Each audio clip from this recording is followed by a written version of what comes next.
जरूरी सूचना। संसद में अविश्वास प्रस्ताव को लेकर हुई चर्चा के बाद एबीपी न्यूज के लिए सी वोटर ने ऑल इंडिया सर्वे किया है। सर्वे में 3,767 लोगों की राय ली गई है। सर्वे में मार्जिन ऑफ एरर +-3 से +-5% है। नमस्कार, स्वागत है आपका एबीपी न्यूज पर। मैं हूं आपके साथ शीरी। मणिपुर के मुद्दे पर सरकार के खिलाफ लाए गए अविश्वास प्रस्ताव में विपक्ष हार चुका है। जीत से सरकार के हौसले बुलंद हैं। वैसे अविश्वास प्रस्ताव का नतीजा यही रहने वाला था, ये पहले से तय था। फिर भी प्रधानमंत्री को घेरने के लिए विपक्ष ने अविश्वास वाला दांव चला। अविश्वास प्रस्ताव के दौरान संसद में गर्मागर्म बहस भी हुई। राहुल गांधी ने बयान देकर विवाद खड़ा कर दिया तो प्रधानमंत्री ने करारा प्रहार उस पर किया। आज अविश्वास प्रस्ताव पर ऑल इंडिया सर्वे में कुछ महत्वपूर्ण सवाल आपके सामने रखेंगे।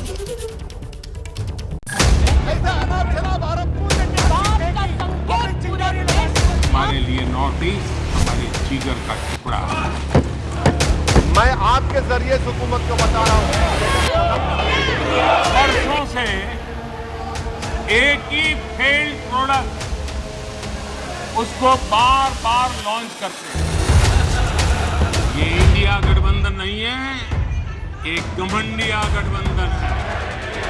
खंडहर पर नया प्लास्टर लगा देगा। गुरुवार को मोदी सरकार के खिलाफ विपक्ष का अविश्वास प्रस्ताव गिर गया, जो गिरना तय ही था क्योंकि सरकार के पास लोकसभा में बम्पर बहुमत है। अविश्वास प्रस्ताव के दौरान संसद में प्रधानमंत्री नरेंद्र मोदी ने विपक्षी गठबंधन पर बयानों के बाउंसर की फील्डिंग विपक्ष ने ऑर्गेनाइज की, लेकिन चौके छक्के यहीं से लगे और विपक्ष नो कॉन्फिडेंस मोशन पे नो बॉल नो बॉल पर ही करता आगे चलता जा रहा है। इधर से सेंचुरी हो रही है, उधर से नो बॉल हो रहे हैं। मणिपुर को आपने 2 भाग में कर दिया है। इससे एक दिन पहले लोकसभा में अविश्वास प्रस्ताव पर बोलते हुए कांग्रेस के पूर्व अध्यक्ष राहुल गांधी ने मणिपुर को लेकर प्रधानमंत्री पर हमला किया था। हरियाणा में कर रहे हो। कुछ ही दिन पहले मैं मणिपुर गया, हमारे प्रधानमंत्री नहीं गए। शेम। आज तक नहीं गए। शेम। शेम। क्योंकि उनके लिए मणिपुर हिंदुस्तान नहीं है। शेम। संसद में बोलने के बाद राहुल का एक विवाद से भी सामना हुआ। सत्ता पक्ष की महिला सांसदों ने राहुल पर फ्लाइंग किस का आरोप लगा दिया। मामले की जांच हो रही है। अविश्वास प्रस्ताव और मणिपुर को लेकर संसद में हुई गर्मागर्म चर्चा के बाद एबीपी न्यूज के लिए सी वोटर ने त्वरित सर्वे किया है। सर्वे में पूछा गया है कि फ्लाइंग किस देकर क्या राहुल ने संसद का अपमान किया। संसद में हत्या वाला बयान देकर क्या राहुल ने सेल्फ गोल किया। अविश्वास प्रस्ताव पर किसका भाषण असरदार लगा। मणिपुर पर सरकार का जवाब कैसा लगा। इसके अलावा राहुल गांधी की संसद सदस्यता बहाल होने, राघव चड्ढा विवाद को लेकर भी सर्वे में सवाल पूछा गया है। तो अविश्वास प्रस्ताव के बाद ये पहला ऑल इंडिया सर्वे, जिसमें महत्वपूर्ण सवाल हमने जनता के सामने रखे और जनता इसे लेकर क्या सोच रही है, मन में क्या चल रहा था, तमाम जवाबों के जरिए आप समझ पाएंगे। तो जल्दी से सबसे पहला सवाल आपके सामने रख देते हैं और पहला सवाल है मणिपुर से जुड़ा हुआ।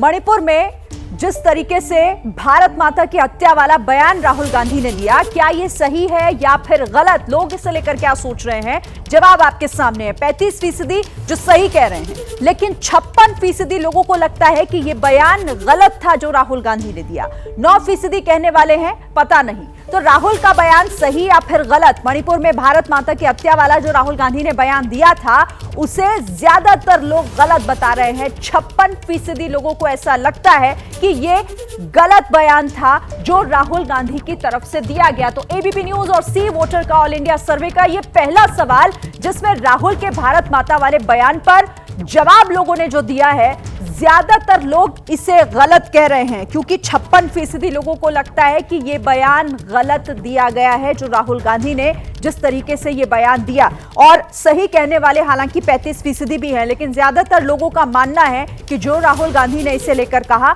वो गलत कहा। देखिए एक बार फिर से आपके सामने हमने वो तस्वीर इस पहले सवाल के जवाब के तौर पर क्या मिली हमने आपके सामने रख दिया है। अब कौन कौन हमारे साथ चर्चा में शामिल हो रहा है? हमारे साथ बीजेपी के प्रवक्ता राजीव जेटली हैं, कांग्रेस के प्रवक्ता अंशुल अभिजीत इस वक्त हमारे साथ जुड़े हुए हैं, वरिष्ठ पत्रकार स्टूडियो में मेरे साथ राकेश शुक्ला जी मौजूद हैं और वरिष्ठ पत्रकार रशीद किदवई जी भी हमारे साथ हैं। आप सबका बहुत बहुत स्वागत है एबीपी न्यूज पर। और पहला सवाल जिस तरीके से राहुल गांधी से जुड़ा हुआ, अंशुल अभिजीत से ही पहला जवाब ले लेते हैं। अंशुल जी, ये बयान लोगों को तो समझ नहीं आया क्योंकि वो इसे गलत ठहरा रहे हैं। 56% का आंकड़ा जो कह रहा है कि ये बयान गलत था राहुल गांधी का। शिरीन जी, सर्वेक्षण का अपना महत्व होता है। मैं कोई सर्वेक्षण का अनादर नहीं करता, वो सुर्खियां बटोरता है, लेकिन ये पुष्टि नहीं करता कि कितने साथ हैं कितने खिलाफ हैं। अच्छी तरह से ये हकीकत नहीं बताता। हमें ये लगता है कि वो बयान बिल्कुल सही था, इसलिए हमने दिया गया। उस बयान के महत्व को समझिए। वो मणिपुर के संदर्भ में था और मणिपुर में जो हो रहा है, प्रधानमंत्री वहां तक गए तक नहीं। उन्होंने एक तरह से वहां पर वो एक मौन साधना में विलीन थे इतने दिन। अविश्वास प्रस्ताव हम इसीलिए लाए ताकि उस मौन साधना को हम उसको भंग कर सके। वो कुछ बोले, लेकिन 1.5 घंटे तक प्रधानमंत्री ने मणिपुर तक का जिक्र तक नहीं किया। उसके बाद वॉकआउट के ऑपोजिशन विपक्ष के वॉकआउट के बाद उन्होंने मणिपुर के बारे में 2-4 लाइन कही।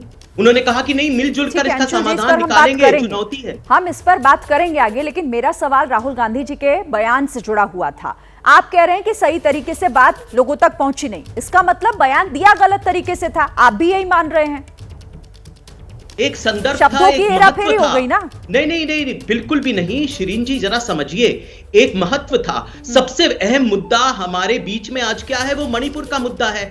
गृह मंत्री जी ने खुद कहा था कि यहां पर हिंसा का तांडव हो रहा है। वहां पर दर्दनाक तस्वीरें बार बार हमारे सामने आ रही हैं। वहां पर आप जानती हैं कि जो प्रशासन है, जो मुख्यमंत्री जी हैं, बिल्कुल विफल है। वहां पर वो कुछ कर नहीं पाए, हिंसा की खबरें रुक नहीं रही हैं। और उस संदर्भ में उन्होंने कहा था कि यहां पर नफरत फैलाई जा रही है, यहां पर दरार है, और जब प्रशासन वहां पर कुछ कर नहीं रहा तो वो हत्या है।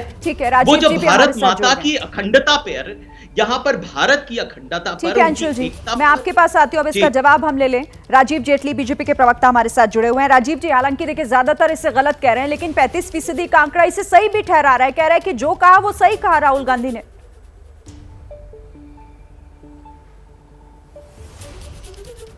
देखिए, राहुल गांधी जी ने क्या कहा, क्या नहीं कहा, इसका विश्लेषण मुझे लगता है जनता पर छोड़ दीजिए आप। क्योंकि राहुल गांधी जी जो अपने आप को एडमिट कर चुके हैं कि मैं तो एक भेड़िया था और मैं बाद में चींटी बन गया, तो जो अपनी संज्ञा, अपने व्याख्यान पार्लियामेंट के अंदर खड़ा करके दे, उसकी कितनी बात को आप गंभीरता से ले सकते हैं, इसका अंदाजा आप लगा लीजिए। मैं एक बात बताना चाहता हूं, क्योंकि आज जो आपने इशू रखा है, उस इशू के ऊपर अगर मैं चर्चा करूं तो एक राहुल गांधी जी का जो बयान है, उस बयान को लेकर के इस देश की जनता किसी भी तरीके से उनको संजीदगी से नहीं लेती है। बावजूद उसके उनका एक भी मुझे ऐसा बयान बता दीजिए जिस बयान के अंदर उन्होंने इस देश की तारीफ करी हो, इस देश के सैनिकों की तारीफ करी हो, इस देश के किसानों की तारीफ करी हो, इस देश के मजदूरों की तारीफ करी हो, इस देश के राज्यों की तारीफ करी हो। एक भी ऐसा बयान मुझे बता दीजिए। एक भी ऐसा बयान नहीं है। हमेशा वो कहीं ना कहीं किसी न किसी रूप में इस देश के अंदर, इस देश की अर्थव्यवस्था को गाली निकालते हुए नजर आते हैं, जो 5वें नंबर पर हम हैं और 3रे नंबर पर हम लेकर के जा रहे हैं। इस देश के अंदर छत पाने वाले गरीब को गाली निकालते हुए नजर आते हैं। इस देश के अंदर किसान, जिसको लगभग 2,30,000 करोड़ रुपया सम्मान निधि के तहत उसके खातों में मिला, उसको गाली निकालते हुए नजर आते हैं। जब भी कुछ बोलते हैं तो वो विवादों में गिर जाता है। ठीक है, मैं इस पर अंशुल जी जवाब भी देना चाह रहे हैं, लेकिन उससे पहले क्योंकि राहुल गांधी के बयानों की बात हो रही है, तो कुछ महत्वपूर्ण बातें भी यहाँ पर अपने दर्शकों को हम बता देते हैं कि कैसे राहुल गांधी का विवादों से नाता रहा, कैसे वो कभी कभी अपने ही बयानों में इस तरीके से फंस जाते हैं, घिर जाते हैं। ये बड़ी स्क्रीन के जरिए मैं आपको कुछ जरूरी बातें बताती हूं। देखिए, राहुल का विवादों से नाता कैसे। 2014 आरएसएस पर उन्होंने आरोप लगाए थे, विवाद में घिर गए थे। इसके बाद 2016 खून की दलाली का आरोप उन्होंने प्रधानमंत्री नरेंद्र मोदी पर लगाया था, जिसके बाद काफी चर्चा में आए थे और उसको लेकर काफी बीजेपी ने सवाल भी खड़े किए थे। फिर 2017 चीनी राजदूत मुलाकात, डोकलाम विवाद के वक्त चीनी राजदूत से मुलाकात का आरोप लगा था और उसको लेकर काफी घिरे थे राहुल गांधी। ये 2017 की बात है। अब आगे चलिए, अगले साल यानी 2018 प्रधानमंत्री नरेंद्र मोदी को चौकीदार चोर है कहा था, जिसके बाद उन्हें माफी भी मांगनी पड़ी थी, अपने बयान को उन्होंने पलटा भी था। इसे लेकर विवादों में आए थे 2018, फिर 2019 जानते हैं आप, मोदी सरनेम, जिसकी वजह से उनकी सांसदी भी गई थी,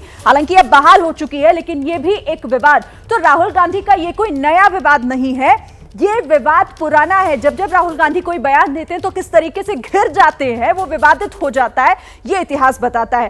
अब एक और नया विवाद राहुल गांधी के साथ कैसे जुड़ गया है, अगला सवाल आपको समझाने में मदद करेगा। अगला सवाल जल्दी से आपके सामने, फ्लाइंग किस विवाद, क्या राहुल ने संसद का अपमान किया? ये एक नया विवाद है जिसमें राहुल गांधी घिरे हुए हैं, लेकिन सवाल जब हमने दर्शकों से पूछा कि क्या राहुल ने ऐसा करके संसद का अपमान किया है, तो जवाब देने वाले जो कह रहे हैं कि हां अपमान किया है 56% मानते हैं ऐसा, 33% कह रहे हैं कि नहीं इसमें अपमान जैसी कोई बात नहीं, लेकिन 11% जो कह रहे हैं कि नहीं मालूम अपमान हुआ या फिर नहीं।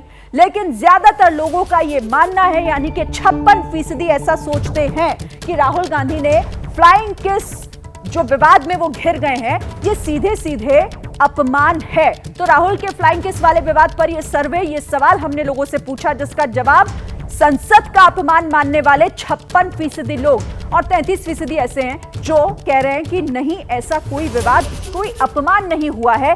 लेकिन हमारे साथ जो मेहमान बने हुए हैं अब उनसे इस पर चर्चा कर लेते हैं। किदवई जी, मैं आपको लाना चाहती हूं क्योंकि यहां अपमान मान रहे हैं 56%, यानी सर्वे में ज्यादातर लोगों को भी यही लगता है जो आरोप बीजेपी ने लगाया राहुल गांधी पर।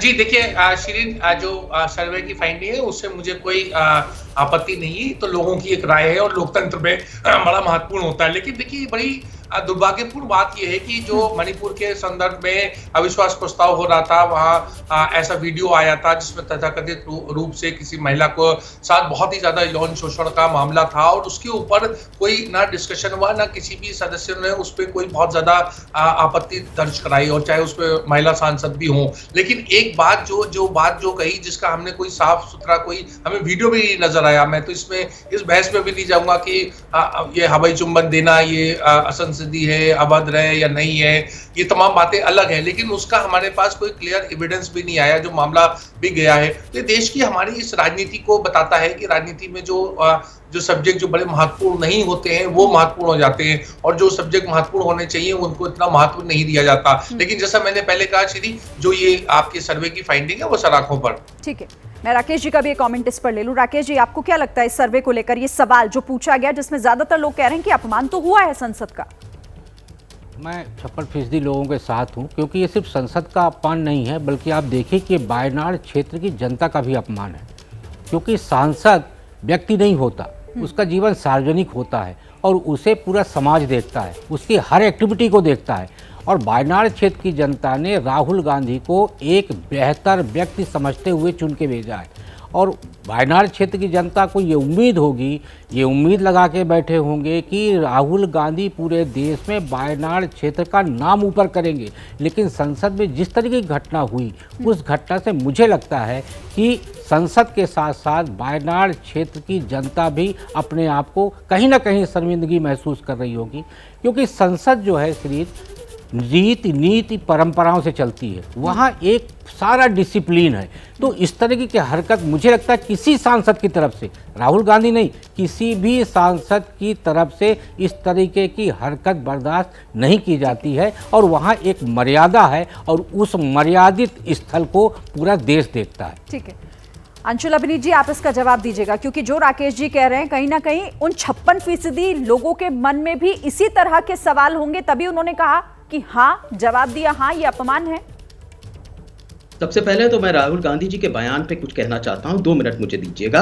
आकाश शिरीन जी, आपने वो बयान भी दिखाया होता जब राहुल गांधी जी ने ये आगाह किया था, ये चेतावनी दी थी कि कोरोना आ रहा है, कोई बंदोबस्त करिए, कोई इंतजाम करिए, लेकिन सरकार ने नहीं किया कोई इंतजाम, वैक्सीन ऑर्डर तक नहीं किए, और हालात ऐसे आ गए। उसका निष्कर्ष ये हुआ कि लाशें गंगा में तैर रही थी, अंत्येष्टि की आग से रात को दोपहर नजर आ रहा था, और कब्रिस्तान में जगह नहीं थी, सब आप अच्छी तरह जानते हैं। वो बयान भी आप दे दिया करिए ना, जिसमें ये कहा था। एक चीज क्लियर कर दूं, सुनिए मेरी बात, सुनिए एक मिनट। ऑल इंडिया सर्वे, ये हम हर हफ्ते सर्वे इसलिए करते हैं, बीते हफ्ते में कौन सी वो खबरें हैं जो चर्चा में रही, जिस पर लोग ठीक क्या है, मैं अपनी सोचते हैं। तरफ से तो फिर कह बात रहा अभी हूं, पिछले मैं हफ्ते अपनी कोरोना तरफ की से तो भी नहीं इनकी हुई, बात रख रहा हूं। फ्लाइंग किस को लेकर हुई है उस पर सवाल है, नहीं और नहीं वही नहीं, आपको ध्यान जवाब भी भटकाने देना से कोई होगा। फायदा नहीं, मैं उस पर चर्चा भी नहीं करना चाहता। मणिपुर का मुद्दा था, बहुत गंभीर मुद्दा था, उस पर ध्यान भटकाकर और बातों को, इशारों को विकृत कर कर पेश करना, ये मेरी आदत नहीं, किसी और विपक्ष की आदत होगी। और जहां तक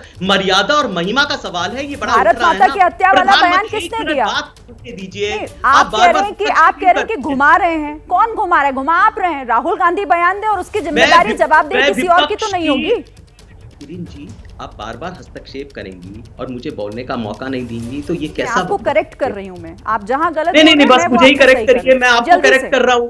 जल्दी से कुछ और भी सवाल है, फिर उस पर जवाब दीजिएगा। दीजिए सवाल, हाँ। लेकिन मर्यादा और महिमा का सवाल, प्रधानमंत्री को अपनी मर्यादा और महिमा का एहसास नहीं है।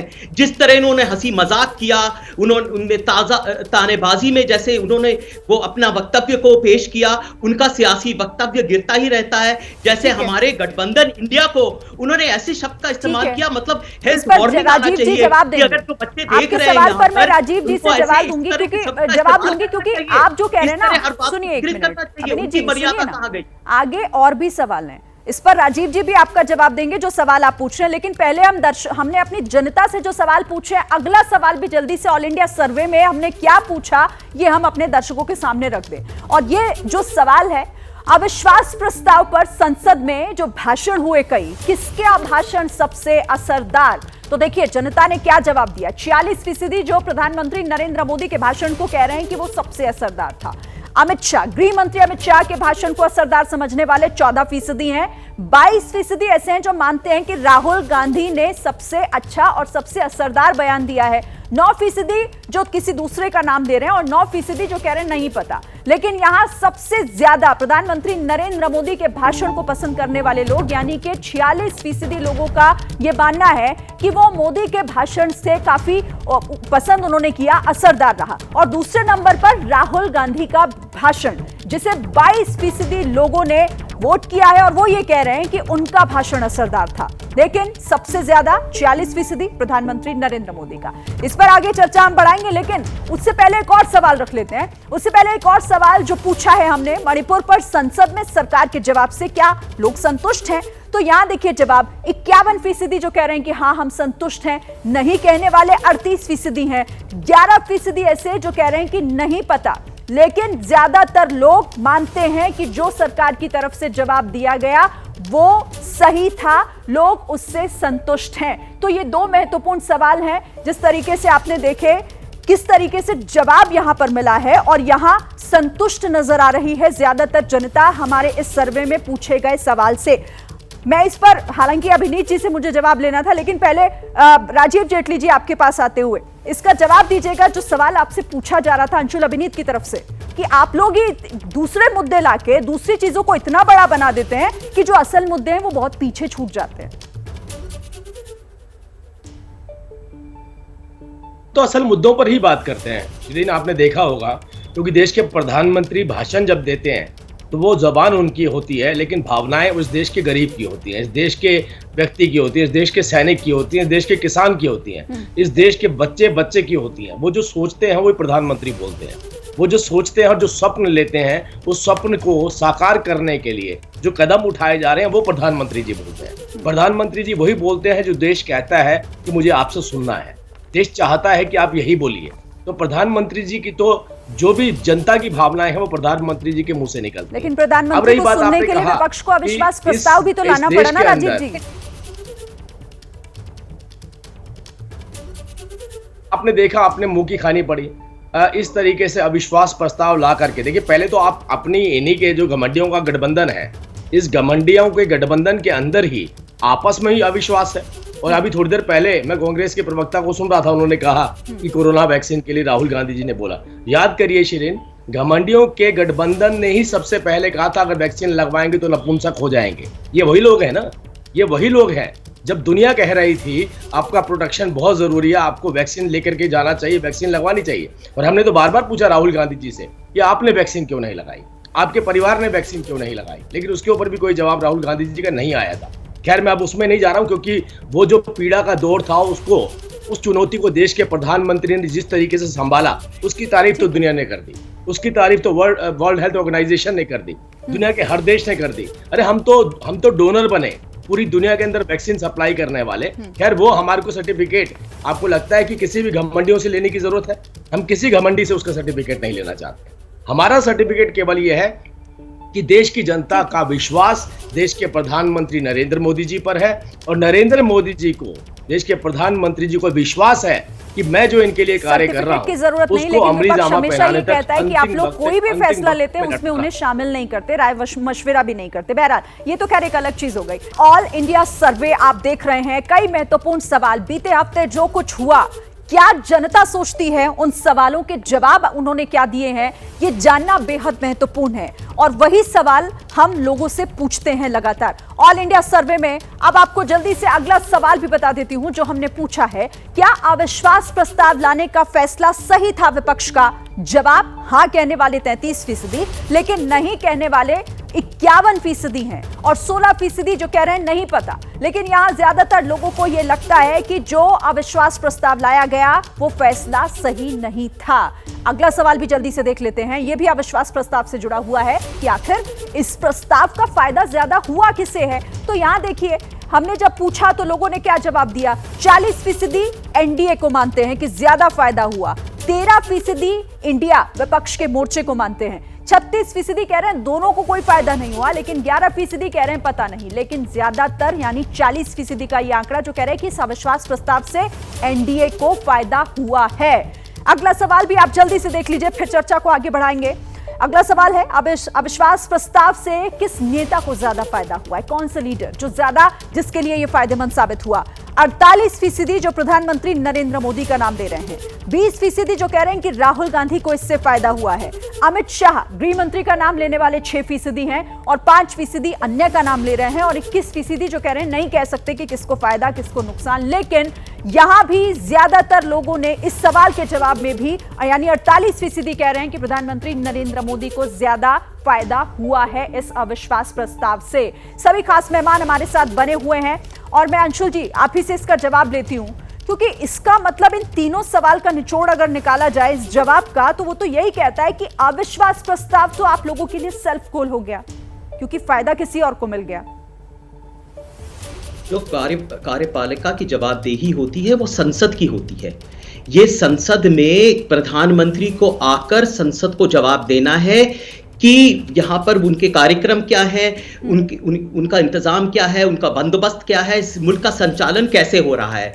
मणिपुर की दुर्घटना हो रही है, बार बार वहां से ऐसी खबरें आ रही हैं, लेकिन प्रधानमंत्री कई दिनों से, 3 महीनों से यहां पर एक तरह से मौन व्रत धारण किए हुए हैं, मौन संकल्प ले रखा था।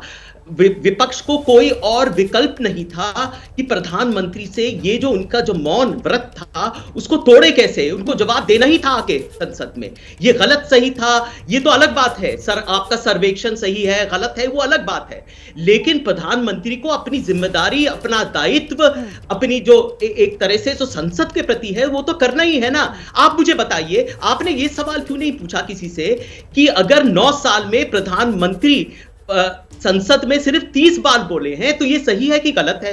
आपने ये सवाल क्यों नहीं पूछा? सवाल लिख कर देंगे, वही सवाल नहीं पूछे जाएंगे ना। देखिए सवाल, ये सवाल वही है, ये सवाल वही है जो जनता भी जिनका जवाब देना चाहती थी। अंशुल जी ये तय थोड़ी ना आप लोग करेंगे कि क्या सवाल हम पूछे क्या नहीं। इस पर जल्दी से जवाब दे दीजिए, फिर मैं राजीव जी से उसका जवाब दूं। जल्दी से अपनी बात पूरी करें। नहीं, ये भी तो सवाल उठता है ना कि क्यों इस तरह का उनका सियासी जो वक्तव्य इतना गिर गया है कि वो आप हमारे गठबंधन इंडिया को उसकी तुलना एक आतंकवादी एक संगठन से करेंगे, ईस्ट इंडिया कंपनी से करेंगे। ये भी तो उनका मर्यादा, आप अपनी बात जनता के मुंह में नहीं डाल सकते, आप अपने सवाल हमारे जरिए नहीं लोगों तक पहुंचा सकते। जो सवाल एक रिटोरिकल क्वेश्चन है सिरीन जी, ठीक है, देखिए आप ये कहते हैं कि आपने ये क्यों नहीं पूछा, मैं इस पे जवाब नहीं दूंगा, पहले ये सवाल पूछ कर आइए।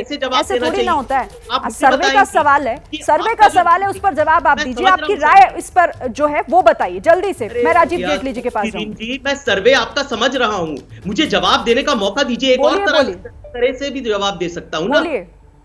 मैं ये कह रहा हूं कि आपको ये पूछना चाहिए भाई। देखिए यहाँ पर दायित्व प्रधानमंत्री का होता है, सरकार का होता है, कार्यपालिका के होती है कि आके मतलब ये नहीं पूछना चाहिए, ये नहीं पूछना चाहिए था कि अविश्वास प्रस्ताव जो विपक्ष लाया वो सही है या नहीं।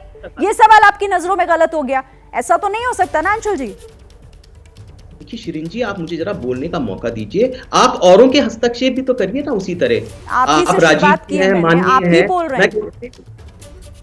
देखिए मुझे एक मॉर्निंग बोलने का मौका दीजिए।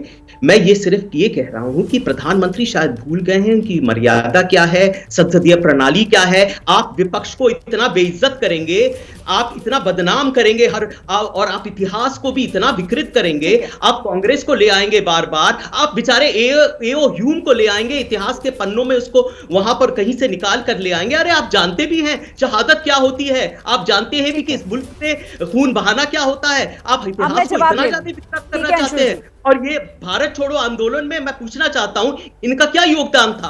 अरे ये अंग्रेजों की परछाइयों में डरे छुपे बैठे थे इनके संगठन। और बात अविश्वास प्रस्ताव पर हो रही है तो अभी उस पर रहिए ना, उसी पर ठहर कर रहिए। रुकिए एक मिनट, अब मैं जवाब ले लूं राजीव जी से। ठीक है, आपने कहा कि हमें मजबूर कर दिया सरकार ने, इसीलिए अविश्वास प्रस्ताव हमें लाना पड़ा। राजीव जेटली जी प्रशंसा की इन अब जवाब सुनते हैं अंशुल जी, अब जवाब सुनते हैं राजीव जी।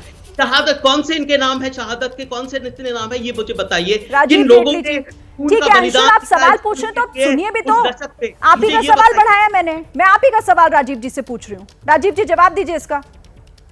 नहीं, अविश्वास प्रस्ताव लेके आए तो अविश्वास प्रस्ताव पर चर्चा होनी चाहिए थी। देखिए आप चर्चा किस बात पर कर रहे हैं? आप चर्चा इस बात पे कर रहे हैं मेरे घुटने में दर्द है, आप चर्चा इस बात पे कर रहे हैं मेरे सिर में दर्द हो रहा है। वो चर्चा की थी, प्रधानमंत्री ने बेइज्जत और बदनामी उन्होंने की शुरुआत की थी। बीच में मजाक उन्होंने उड़ाया। अंशुल जी आपके बीच में कोई नहीं बोला, उम्मीद आपसे भी यही है, उम्मीद आपसे यही है कि आप दूसरे मेहमानों को सुनेंगे।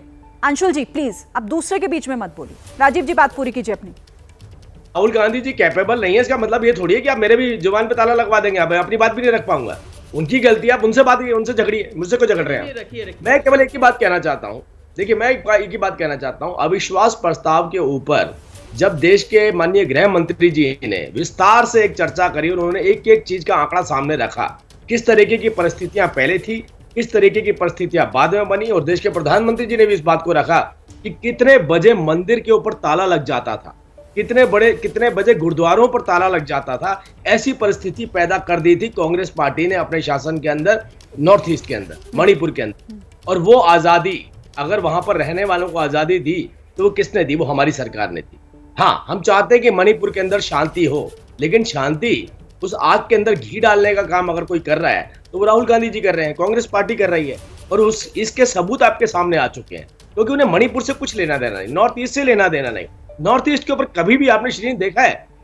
इस देश के अंदर जब से हम पैदा हुए हैं, मैं जितने साल से हम देखते आ रहे हैं, जब से हमने होश संभाला, हमने कभी किसी चैनल टीवी के ऊपर चर्चा नहीं देखी, कभी नहीं सुना। यही आरोप तो आप पर भी लग रहा था ना, यही आरोप आप पर भी लग रहा था कि आप, विपक्ष चाहता है इस पर जवाब प्रधानमंत्री दें और आप लोग बिल्कुल बोल ही नहीं रहे थे, इसीलिए अविश्वास प्रस्ताव लाना पड़ा। वो तो ये मान रहे हैं। ठीक है, मैं आ रही हूँ आपके पास, कुछ और सवालों को देख लेते हैं। हमारे साथ दो वरिष्ठ पत्रकार भी हैं, मैं उनका भी रुख करूंगी, लेकिन जल्दी से अगला सवाल भी देख लेते हैं जो ऑल इंडिया सर्वे में हमने पूछा है। अगला सवाल देखिए, राहुल की संसदीय बहाली से विपक्षी गठबंधन इंडिया को फायदा मिलेगा क्या? जवाब भी सामने आपके। हाँ कहने वाले 41% है जो कह रहे हैं कि हाँ फायदा मिलेगा, लेकिन 48% यानी हाँ से ज्यादा ना कहने वाले हैं कि नहीं मिलेगा फायदा, और 11% जो कह रहे हैं कि हमें नहीं पता कि फायदा मिलेगा भी या नहीं, लेकिन 48% यानी ज्यादातर जो कह रहे हैं कि नहीं मिलने जा रहा। अगला सवाल भी जल्दी से देख लेते हैं। राहुल गांधी से जुड़ा हुआ है कि राहुल गांधी को विपक्षी गठबंधन इंडिया का संयोजक बनना चाहिए क्या? हाँ 38% कह रहे हैं, ना 41% कह रहे हैं, और 21% जो कह रहे हैं नहीं पता। लेकिन यहां पर भी 41% जनता जो संयोजक के नाम पर राहुल गांधी को स्वीकार नहीं कर रही है। तो ये दो महत्वपूर्ण सवाल राहुल गांधी से ही जुड़े हुए, और इस पर सबसे पहले मैं अपने मेहमानों के रुख कर लेती हूँ। रशीद किदवई जी, जल्दी से इस पर आपका रिएक्शन। राहुल गांधी को लेकर लोगों में असमंजस की स्थिति है, ये इन जवाबों से समझ आता है। जी शिरीन, आप बिल्कुल सही कह रही है। देखिए राहुल गांधी ने भी या जो इंडिया नाम का गठबंधन है उसने राहुल गांधी को अपना लीडर या संयोजक के रूप में प्रस्तुत नहीं किया गया है। दरअसल देखिए, आपका सर्वे में बड़े गौर से देख रहा था, जो पहले भी मूड ऑफ द नेशन वगैरह सर्वे आए हैं उसी तरीके की तकरीबन एक फाइंडिंग है, और ये कांग्रेस के लिए और विपक्ष के लिए एक चुनौती है। दरअसल देखिए, जो अविश्वास प्रस्ताव जो लोकसभा में लाया गया वो विशेष परिस्थितियों में आया था, संख्या तो उनके साथ थी नहीं, तो अकाउंटेबिलिटी का सवाल था। अकाउंटेबिलिटी के ऊपर अगर कोई प्रश्न होता तो हो सकता है लोगों का थोड़ा सा अलग जवाब दिए। देखिए, पूरी जो कुल मिला के स्थिति ये है कि मोदी जी देश के लोकप्रिय नेता है, लेकिन फिर वही सवाल आता है जो एक शेर के जरिए मैं उसको समापन करना चाहूंगा कि तू इधर उधर की ना बात कर, ये बता कि काफिला क्यों लुटा, मुझे रहजनों से गिला नहीं, तेरी रहबरी पे सवाल है। सो बेसिकली जो मणिपुर की स्थिति थी उस पे सरकार ने क्या किया और अभी भी क्या कर रही है, 356 क्यों नहीं लगाई, मुख्यमंत्री को क्यों नहीं हटाया गया, सेना को क्यों नहीं भेजा गया, ये प्रश्न है जिसका कोई उत्तर अविश्वास प्रस्ताव से नहीं आया। ठीक है, राकेश जी का भी एक जवाब ले लेती हूँ। राकेश जी, मतलब इसका मतलब क्या कि नेतृत्व के तौर पर संभाल पाएंगे राहुल गांधी? ये लोगों को नहीं लगता, क्योंकि संयोजक के तौर पर जब पूछा गया तो यहाँ पर ज्यादातर जो कहें वो कह रहे हैं कि नहीं, संयोजक के तौर पर वो नहीं मानते राहुल गांधी को। दरअसल देश में जो असमंजस की स्थिति है राहुल गांधी जी को लेकर, वो उनके द्वारा ही पैदा की गई है। जब आप देखिए, शुरू में जब उन्हें महासचिव बनाया जाना था उस समय भी कांग्रेस के अंदर एक असमंजस की स्थितियाँ थी, किसी तरह उनको महासचिव बनाया गया। महासचिव बनाने के बाद फिर राष्ट्रीय अध्यक्ष बनाया जाए या ना बनाया जाए, ये लंबे समय तक असमंजस रहा। वो राष्ट्रीय अध्यक्ष बने, लेकिन उन्होंने जिस तरीके से राष्ट्रीय अध्यक्ष का पद छोड़ा उसके बाद फिर से एक असमंजस की स्थितियाँ कांग्रेस के अंदर आ गई। रही बात INDIA के संयोजक को लेकर, तो स्पष्टता के साथ ये बताया जा सकता है कि INDIA राहुल गांधी जी को संयोजक के रूप में स्वीकार नहीं करेगा, और जिस दिन राहुल गांधी जी को इस दिशा में आगे बढ़ाया जाएगा INDIA गठबंधन कहीं ना कहीं बिखर जाएगा। क्योंकि मुझे जितनी जानकारी है, ममता बनर्जी जी जितनी बार दिल्ली आई हैं राष्ट्रीय अध्यक्ष होते हुए भी वो राहुल गांधी जी से नहीं मिली, सोनिया गांधी जी से भेंट किया करती थी। अपने शरद पवार जी दिल्ली में जब भी कोई भी मुलाकात किए हैं वो सोनिया गांधी जी से मुलाकात किया करते थे। ऐसी स्थितियों में यदि आप वरिष्ठता का क्रम भी देखें तो आज INDIA में वरिष्ठ नेताओं की एक बड़ी श्रृंखला है, उनकी दावेदारी है, और मुझे लगता है कि राहुल गांधी जी को इसीलिए कांग्रेस की तरफ से संयोजक के लिए नहीं बढ़ाया गया, क्योंकि उसको लग रहा था कि ये गठबंधन कंफ्यूज करते हैं। अंशुल जी खुद कंफ्यूज करते हैं राहुल गांधी, और इसीलिए लोग भी नहीं समझ पा रहे कि आखिर उनकी भूमिका क्या रहनी चाहिए। नहीं, ये सवाल ही नहीं है। देखिए, एक नए गठबंधन का सृजन हुआ है, ये तो आप मानेंगी। यहाँ पर बातचीत होगी, वार्तालाप होगा, यहाँ पर मिलेंगे, बैठेंगे, गुफ्तगू होगा, और आगे की जो रणनीति है वो तय की जाएगी। एक कॉमन मिनिमम प्रोग्राम होगा। संयोजक है नहीं है ये तो बहुत अलग बात है ना। हम ये चाहते हैं कि एक मजबूत विपक्ष निकल के आए सरकार के लिए, इन विफलताओं को इनके सामने लाए, इनको आईना दिखाते रहे, जो विपक्ष का काम है। ये मत भूलिएगा कि हाँ, ये जरूर सच है कि आवाम ने इस सरकार को हुकूमत का हक दिया है, लेकिन विपक्ष को भी तो कोई जिम्मेदारी दी है कि आईना दिखाते रहे, और वही हम चाह रहे थे संसद में हो। लेकिन ये भाग रहे थे, ये बहुमत की परछाइयों में छुपे बैठे थे प्रधानमंत्री जी कि नहीं, हमारे पास बहुमत है, हम जवाब भी नहीं देंगे, हम मणिपुर पे भी नहीं बात करेंगे, और जब बात करेंगे, जब हमारा मौका आएगा तो 1.5 घंटे तक हम बेमतलब की बात करेंगे, हम विपक्ष की को बदनाम करेंगे, बेइज्जत करेंगे, लेकिन मणिपुर के बारे में कुछ नहीं बोलेंगे। 4 पंक्ति बोलकर हम चले जाएंगे, मुकर जाएंगे, कहीं भाग चले जाएंगे। यही आदत थी भारत छोड़ो आंदोलन में। जनता तक पहुंच नहीं पाती हैं, या आप लोग समझा नहीं पाते, इसीलिए इस तरह के जवाब सवालों में निकल कर आते हैं। बहुत बहुत शुक्रिया आप सभी का हमारे साथ जुड़ने के लिए, चर्चा में शामिल होने के लिए।